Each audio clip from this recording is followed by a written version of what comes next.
Olá, seja bem-vindo, seja bem-vinda. Eu sou Mariana Xavier e essa é mais uma edição do programa OAB Nacional. Você, claro, é o nosso convidado. Saiba a partir de agora as principais notícias da Ordem dos Advogados do Brasil e do Judiciário. Já estamos no ar.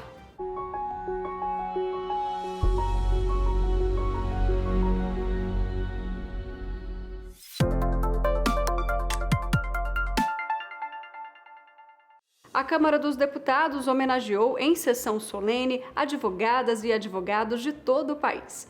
O presidente da OAB Nacional, Beto Simonetti, esteve presente e destacou a importância do diálogo soberano e sempre necessário entre o Poder Legislativo e a Ordem dos Advogados do Brasil.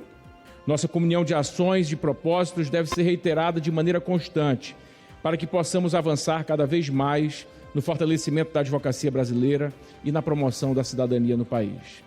Caros e caras colegas, senhoras e senhores, como representante da Advocacia Nacional, registro aqui minhas efusivas congratulações às senhoras e aos senhores, bem como a todos os advogados brasileiros. Somos quase 1.300.000 profissionais espalhados pelos 5.000 municípios brasileiros, desempenhando diariamente o munus público de defender os direitos dos cidadãos e assegurar a manutenção da justiça. Temos a missão de manter a ordem jurídica do Estado Democrático de Direito, os direitos humanos e a justiça social. Concretizar os direitos dos cidadãos é um dever compartilhado entre todos nós. Pugnamos pela boa aplicação das leis, pela eficiente administração da justiça e pelo aperfeiçoamento da cultura e das instituições jurídicas. A advocacia e a Ordem dos Advogados do Brasil são partes constitutivas da história da nação, mas não como coadjuvantes. Somos protagonistas da história do Estado Democrático de Direito neste país. Contribuímos diretamente para a construção de um Estado livre, com garantias constitucionais. Buscamos aprimorar a democracia. O patrono da advocacia, Rui Barbosa, escreveu a célebre frase: "Nada pode haver neste mundo mais perigoso, mais triste e mais humilhante do que a condição de se achar o homem sujeito ao arbítrio sem freio de outro homem." A trajetória de nossas conquistas manifesta um longo caminhar histórico. Nossa responsabilidade social é monumental. Na luta contra o arbítrio, seguimos a bússola da esperança. Todos nós temos o compromisso de renová-la. É em prol da esperança e do bem-estar social que atuamos. Por isso, convoco a todos e a todas para sermos advogados e advogadas da esperança. Advogar pela esperança é necessariamente defender as prerrogativas da advocacia, que são a argamassa da cidadania do Brasil. As prerrogativas de nossa classe garantem o nosso pacto com a soberania da justiça. O Brasil deve muito à advocacia. A democracia deve tudo à advocacia. E nada mais justo do que essa casa, que é a casa do povo brasileiro, mas também a casa da democracia, nesse dia de hoje, abre esse espaço na sua agenda, uma agenda que é uma agenda do Brasil, para homenagear uma categoria que foi elevada a status constitucional. E não se precisa de muita justificativa para isso, né? A advocacia por si só se explica. O presidente da OAB Nacional, Beto Simonetti, esteve presente também na solenidade de posse da ministra Maria Tereza de Assis Moura, como presidente do Superior Tribunal de Justiça e também do Conselho da Justiça Federal. Na mesma ocasião, o ministro Og Fernandes foi empossado como vice-presidente. Em sua fala, Beto Simonetti renovou o compromisso com o fortalecimento do STJ e do Poder Judiciário. Oriunda do 5º Constitucional da Advocacia, a ministra faz história ao se tornar a segunda mulher a presidir o Tribunal da Cidadania.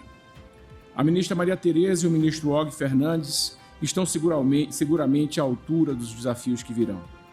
A OAB, maior entidade civil do país, renova hoje seu compromisso com o fortalecimento do STJ e do Poder Judiciário, que é um dos pilares do Estado Democrático de Direito. A advocacia brasileira está à disposição para contribuir com a gestão que hoje se inicia. Prezadas ministras, prezados ministros, a ministra Maria Tereza de Assis Moura ingressou no STJ depois de militar na advocacia por 26 anos e se tornou a primeira mulher a conquistar a vaga do 5º da advocacia. Esse é um fato cuja relevância é devidamente registrada na história da Ordem. Sua experiência como advogada e muito, ministra, contribuirá para o sucesso de sua gestão. Saúdo de igual modo o ministro Og Fernandes, que assume a vice-presidência do Superior Tribunal de Justiça. Para isso, faço especial menção à decisão da Corte Especial, em março deste ano, que validou os termos do Código de Processo Civil para a fixação dos honorários advocatícios.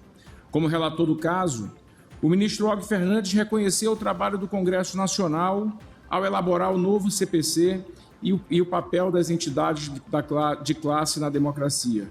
E em seu voto, com sua permissão, ministro Og, aqui trago um trecho declinado por Vossa Excelência naquela oportunidade. E dizia Vossa Excelência que a atuação de categorias profissionais em defesa de seus membros junto ao Congresso Nacional faz parte do jogo democrático e deve ser aceita como parte do funcionamento normal das instituições.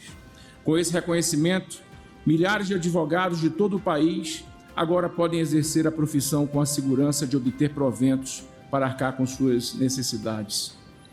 Em nome da advocacia, prezado ministro Og Fernandes, manifesto gratidão pelo reconhecimento da dignidade necessária para todos os militam na nossa profissão. Advogado valorizado significa cidadão respeitado. É ainda basilar conscientizar a sociedade de que, primeiro, os beneficiários últimos da independência e da imparcialidade dos juízes não são os próprios juízes, mas os cidadãos e os jurisdicionados. Segundo, de que a independência judicial não é uma virtude, mas um dever dos juízes, que só pode ser cumprido se existirem instrumentos que os protejam de influências estranhas ao direito e ao processo judicial. E terceiro, de que no Estado de Direito, o dever de aplicar a lei, o dever de independência e o dever de imparcialidade são absolutamente indisponíveis, intrínsecos e vitais ao juiz. Deve-se, assim, cumprir e fazer cumprir a lei, observando o espaço que a Constituição reserva ao judiciário, dialogando com os demais poderes.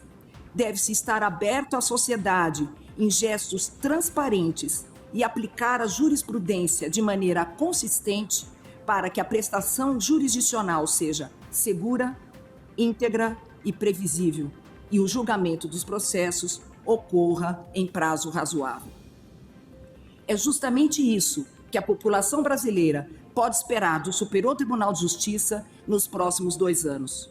E, para tanto, todos nós, ministros, contamos com a imprescindível colaboração dos competentes e dedicados servidores desta Casa e do Conselho da Justiça Federal, que diuturnamente dão o suporte indispensável ao exercício da nossa atividade jurisdicional.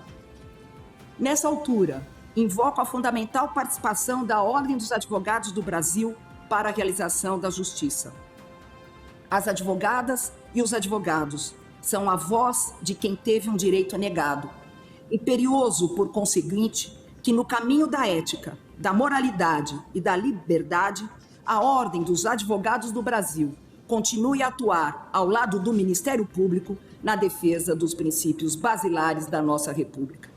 Prometo bem desempenhar os deveres do cargo e bem cumprir e fazer cumprir a Constituição e as leis do país. O Instituto Nacional do Seguro Social uniformizará uma cesta básica de serviços para o atendimento à advocacia na plataforma INSS Digital. A decisão é fruto da reunião realizada entre integrantes da Comissão Especial de Direito Previdenciário e o presidente do INSS, Guilherme Serrano. Além disso, a comissão conquistou outra medida importante para a advocacia previdenciária. O atendimento poderá ser feito em qualquer agência do INSS do país, independentemente da localidade em que o processo esteja baseado. A advocacia pode fazer requerimentos direto do sistema do INSS chamado INSS Digital. Esse sistema, inicialmente, os acordos eram estaduais e havia muita diferença nos serviços disponibilizados. A Comissão Nacional de Direito Previdenciário, com o apoio da diretoria do Conselho Federal, tem desde o início dessa gestão lutado para uniformizar os serviços disponibilizados para toda a advocacia em âmbito nacional, e essa foi uma vitória que a gente tem e que vai poder ser implementada a partir de 1º/9/2022, 1º de setembro. Então, a partir de 1º de setembro, todos os sistemas do INSS digital em que a advocacia faz requerimento vão constar os mesmos mais de 80 serviços, inclusive auxílio acidente, a juntada de documentação para benefício de auxílio-doença rural, todas as pensões especiais, a alta pedido, isenção de imposto de renda, todos os requerimentos de manutenção do benefício.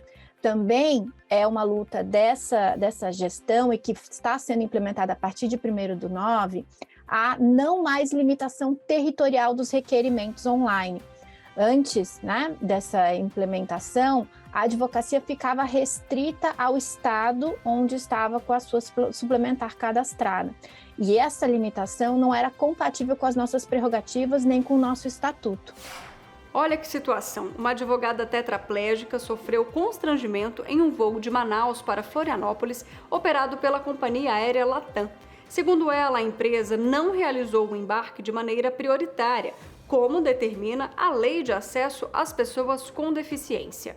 Mesmo alegando dificuldade de locomoção, a passageira não teve o seu direito atendido. Confira na entrevista.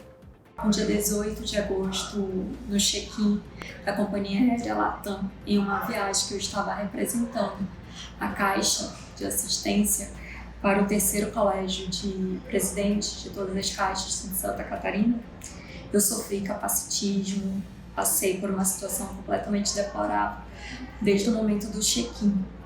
Na realização da compra dessa passagem pela Latam, foi feito pelo Conselho Federal, foi totalmente a preocupação com a questão da minha acessibilidade. Só que a primeira fileira da aeronave ela fica bloqueada, que agora é uma categoria chamada Prêmio da Latam, que fere a resolução da ANAC 280 e fere também a Lei Brasileira de Inclusão. Então eu tive meu direito de acessibilidade, não é favor, é direito, violado o princípio da dignidade da pessoa humana. Quando eu cheguei no check-in, pedi pelo fato de ser tetraplégica, ter poucos movimentos dos membros superiores, não ter um equilíbrio de tronco, e o meu único meio de locomoção é a cadeira de rodas que eu uso, que é de acordo com as minhas limitações, ela me acompanha até a aeronave, para que eu passe da transferência da cadeira para o primeiro assento, primeiro C do corredor. E eu expliquei essa situação para a atendente, ela falou que nada poderia fazer, eu deveria ter comprado a Prêmio, categoria Prêmio, apesar de ter comprado o que não é disponível, o Espaço Mais da Latam. Pedi para falar com o supervisor, chamado Guilherme, e ele foi de extrema grosseria e rispidez. Nem olhou na minha cara, talvez por eu ser mulher, ser uma pessoa com deficiência. E eu pedi que ele explicasse para os passageiros que a situação, que era um caso de excepcional, que eu não tinha condições de ir no 4D, mas infelizmente ele falou que nada poderia fazer. A OAB Nacional participou da solenidade de assinatura do Acordo de Cooperação e de Intercâmbio com a Corte Interamericana de Direitos Humanos. A intenção do acordo é o estabelecimento de cooperação mútua, a fim de fortalecer as relações e difundir os instrumentos internacionais e a jurisprudência interamericana para a promoção e a defesa dos direitos humanos no âmbito da advocacia. Hoje nós tivemos a honra de assinar um acordo, um convênio, um acordo de cooperação entre a Ordem dos Advogados do Brasil e a Corte Interamericana de Direitos Humanos. A Corte Interamericana de Direitos Humanos é um órgão da OEA que congrega mais de 30 países e o Brasil é o país que tem mais advogados no mundo. Nós somos 1.300.000 inscritos. Esse acordo de cooperação tem como um dos principais objetivos fazer um intercâmbio entre as duas instituições, trocar conhecimento e possibilitar a nós, advogados e advogadas brasileiros e brasileiras, e a toda a sociedade também, uma maior capacitação na defesa dos direitos humanos. O Brasil tem uma função fundamental na defesa dos direitos humanos nas Américas, principalmente na América Latina, até pelo seu tamanho, pela sua expressividade. Para nós, Hoje foi um dia de muita alegria, mas para além disso, é muito importante se dar a efetividade desse acordo, desse convênio, né? E para isso será criado um comitê de integração entre a Corte Interamericana e a OAB. No site da OAB, você encontra outras notícias da advocacia, decisões judiciais, transparência e credibilidade. Tudo isso a qualquer hora e em qualquer lugar. Veja só. Segundo o site da Ordem, a Comissão de Direito Eleitoral debateu a formação de um grupo de trabalho para combater a desinformação e a difusão de notícias falsas durante as eleições de outubro. Para o presidente da comissão, Sidney Neves, abre aspas, o combate à desinformação e à difusão de notícias mentirosas no processo eleitoral adquiriu um sentido ainda mais importante nos últimos anos, a partir do contexto das redes sociais. A Ordem, como defensora da democracia, promove a ideia de eleições livres e limpas, e é isso que queremos com esse grupo de trabalho. Fecha aspas. Outro assunto em destaque no site trata da reunião da Comissão Especial de Mudanças Climáticas e Desastres Ambientais para tratar do envolvimento da OAB na tramitação do projeto de lei 3.961 de 2020, que decreta o estado de emergência climática, estabelece a meta de neutralização das emissões de gases de efeito estufa no Brasil até 2050 e prevê a criação de políticas para a transição sustentável. A proposta está em discussão na Câmara dos Deputados. O Conselho Federal da OAB promove o 3º Encontro Nacional de Advocacia Empresarial Ambiental. É o que revela mais uma notícia do site da Ordem dos Advogados do Brasil. E o evento contou com a participação da diretoria da OAB Nacional. Inúmeros são os nossos desafios, então quero registrar mais uma vez o sucesso desse evento. Já batemos aí quase 4 mil pessoas inscritas. Então a advocacia brasileira presente, a advocacia brasileira participando. E são através de encontros como esse que a gente consegue aí formar a jurisprudência brasileira, debater com a magistratura, debater com o Ministério Público, fazer as alterações e proposições de mudanças legislativas, sempre visando, na nossa ótica, conciliar aquilo que é preceito do direito ambiental. Desenvolvimento sustentável no equilíbrio com a atividade empresarial. Atividade empresarial, diga-se de passagem, precisa estar aliada e ter o componente de direito ambiental como seu prisma.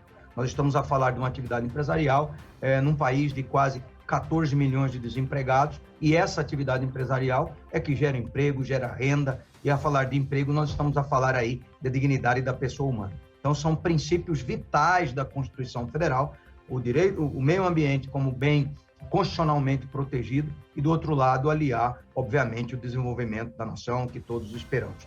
E sempre a palavra da ordem, enquanto porta-voz da sociedade civil organizada, é da mediação. É de conseguir trazer para a mesma mesa visões antagônicas e dentro de um debate democrático, maduro, sereno, e cada qual respeitando as suas paixões e as suas visões, tentar extrair o melhor posicionamento técnico para, como eu disse, pensarmos o futuro do nosso, do meio ambiente, o futuro da legislação do nosso país. Esses e outros assuntos você confere no site da Ordem em oab.org.br. Acesse e saiba mais. Agora nós vamos para um breve intervalo e voltamos na sequência com mais OAB Nacional. Não saia daí.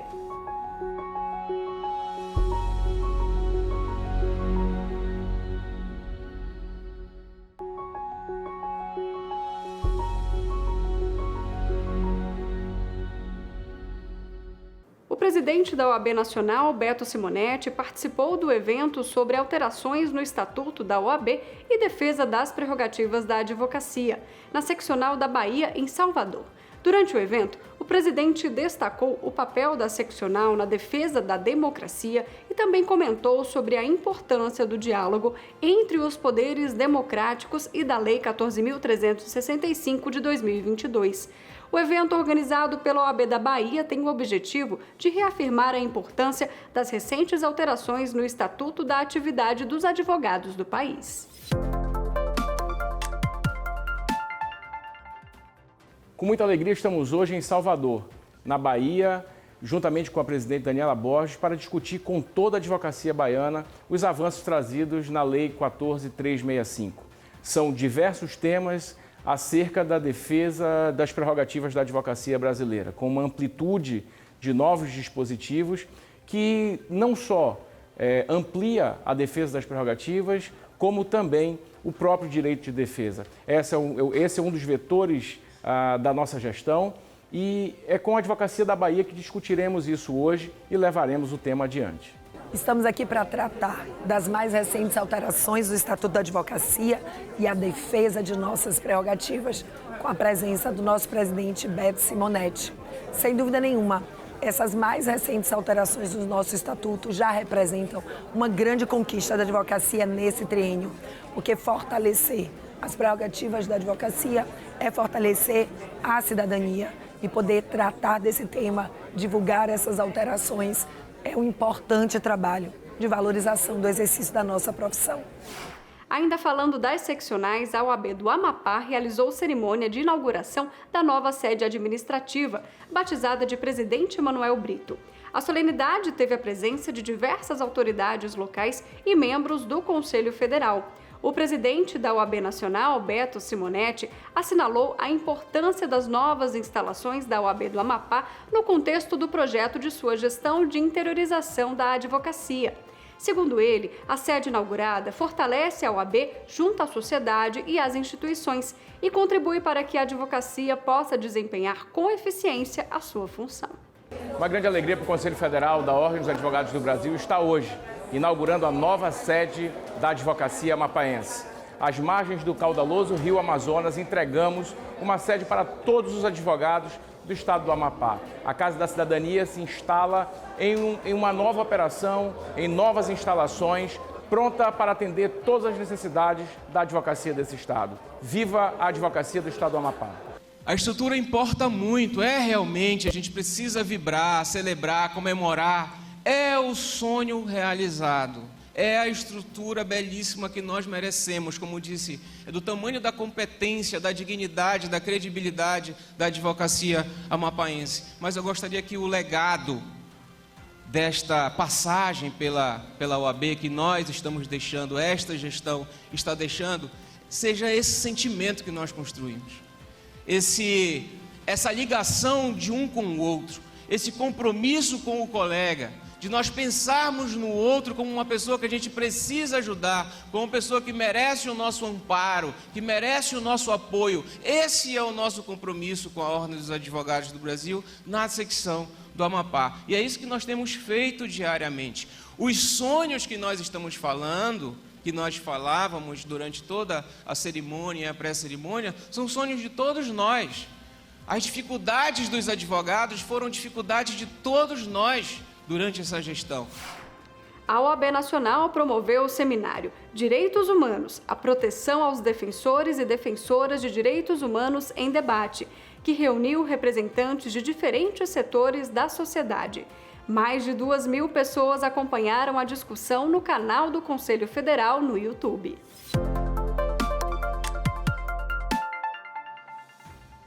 É uma honra compartilhar este momento para debater este tema tão necessário, tão caro para a Ordem. O reconhecimento ao trabalho de quem atua na defesa e na promoção da democracia, da cidadania e dos direitos humanos. É uma missão que deve necessariamente integrar a agenda jurídico-política de nosso país. O Estado Democrático de Direito, para funcionar em sua plenitude, deve proteger não apenas a liberdade, mas também principalmente quem luta por ela. Aprendemos a duras penas que nenhum direito está imune a violações abusivas e à prática de arbítrio. Como já afirmou Rita Segato, pensadora relevante no campo dos direitos humanos, uma democracia que não é pluralista será uma ditadura da maioria. Por isso, as vozes de quem atua no dia a dia, na realidade cotidiana, nas aldeias indígenas, nas fronteiras deste país, nas ruas, devem e merecem ser protegidas. Esta solenidade é o símbolo deste esforço coletivo. É a reafirmação da esperança na liberdade e igualdade de direitos. Visualiza um conjunto de protagonistas incansáveis nessa busca incessante para relevar sofrimentos humanos ocultados em nosso país. Outro evento virtual da OAB Nacional debateu a defesa da liberdade de expressão no Estado de Direito. O seminário também foi aberto ao público. A advocacia e a imprensa andam juntas, e assim deve ser. Ambas são instituições imprescindíveis para a manutenção do Estado de Direito. Por isso, Kátia, Hélio, Pia, eu fico muito contente em tê-los aqui na Casa da Cidadania. O nosso seminário é organizado por uma comissão recente, da qual me orgulho muito, que é a Comissão Especial de Defesa da Liberdade de Expressão, presidida pelo Pier Paolo. Reinstalamos essa comissão este ano com o objetivo de propor debates sobre os limites constitucionais das liberdades de manifestação. A forma de expressão forma uma espinha dorsal da democracia. Como ensina o professor Roberto Gargarella, a liberdade de expressão é o primeiro direito, porque ele nos possibilita reivindicar a efetivação das demais garantias constitucionais. E o professor nos diz que a liberdade de expressão não só merece ser levada em conta como qualquer outro direito afetado, mas muito mais, exige uma atenção privilegiada. O enfraquecimento da liberdade de expressão afeta o nervo central do sistema democrático. Como representantes da sociedade civil, nós temos a missão de assegurar a livre circulação de ideias à luz do que dita a Constituição Cidadã, principalmente em ano eleitoral. A OAB e a imprensa nacional, há décadas, comprometidas com eleições livres, limpas e seguras, com o debate político saudável e plural. Primeira coisa que se suprime em qualquer governo autoritário é o habeas corpus e a liberdade de expressão de cara. São todas as primeiras medidas desde o primeiro governo autoritário do mundo. Então acho que a gente precisa definir bem o que é liberdade de expressão e quais são os limites da liberdade de expressão, para que esse importante conceito não seja usado ou mal usado para investidas desse teor ou desse jaez. Então eu acho que quando a gente fala em liberdade de expressão, que é garantido pela Constituição Federal, pelo artigo 5º e pelo artigo 220, a gente tem que ter claro que ele tem alguns limites, e esses limites não podem ser ultrapassados sem, evidentemente, alguma espécie de consequência. Eu acho que um deles, em primeiro lugar, são os limites da honra individual. A gente tem no Código Penal a calúnia, a injúria e a difamação.